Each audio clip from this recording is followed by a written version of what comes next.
Finally guys मैं पहुंच गई। मुझे बिल्कुल भी यकीन नहीं है कि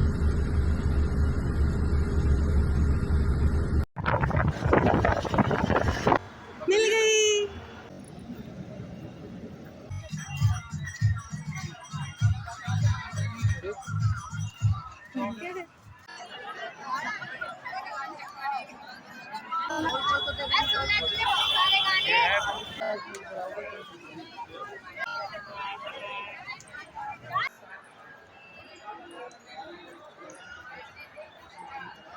जैसे मनगढ़ में है ना सर, सेम वही है।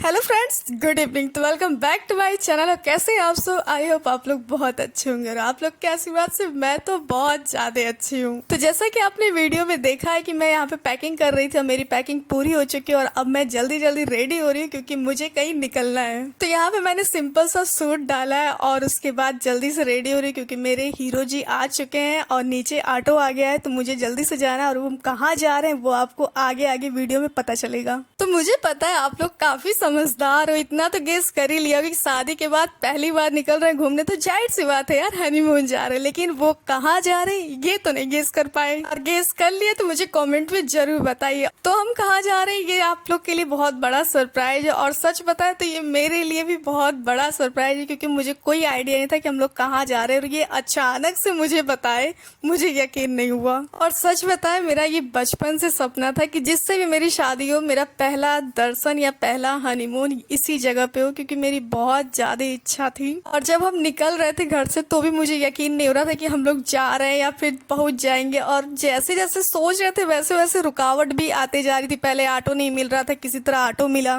फिर उसके बाद बीच में ऑटो बंद हो गया। मैं तो बहुत ज्यादा टेंशन में थी कि ये हो क्या रहा है, हमारा जाना सही भी है या नहीं। फिर किसी तरह सब कुछ राधा जी सही कर दी और हम लोग फाइनली अपने बस के पास पहुंच गए। तो ये मेरा बस का पहला जर्नी है जो मैंने स्टार्ट किया, और सच बताएं मुझे बहुत ज्यादा मजा आया इस बस में। तो अगर आपको भी कभी जाना हो तो आप इस बस से जरूर जाइएगा, आपको पता भी नहीं चलेगा और आप कब पहुंच जाओगे। तो फाइनली मैं उस जगह पे आ ही गई जहां मैंने बरसों से सपना देखा था, और राधा जी की कृपा से और मेरे कान्हा के साथ से वो चीज पूरा हो गया और मैं पहुंच गई मेरा वृंदावन। ये वही जगह है वृंदावन जिसका मैंने बचपन से सपना देखा था। और आपको एक मजे की बात बताएं, मेरे घर के सारे लोग जा चुके थे सिवाय मेरे, और मुझे बहुत दुख होता था राधा जी सबको अपना दर्शन दे रही हैं सिवाय मेरे, मुझ में ऐसा क्या रह गया या फिर मैंने उनकी पूजा में क्या कमी कर दिया। लेकिन फिर बाद में समझ में आया कि शायद राधा जी चाहती हैं कि हम अपने कान्हा के साथ पहुंचे। और ये है हमारा स्कूल, और स्कूल के जस्ट बगल में ये होटल। जी हाँ, हमारा वृंदावन में एक स्कूल भी है और उसके बगल में होटल है जहाँ पे हम लोग रुके हुए हैं। और यहाँ पे मैं अपनी खुशी आप लोग से शेयर कर रही हूँ कि मुझे यकीन नहीं हो रहा कि फाइनली मैं पहुंच गई। और अब मैं जा रही हूँ जल्दी से रेडी होने, क्योंकि रेडी होकर मुझे निकलना है घूमने के लिए।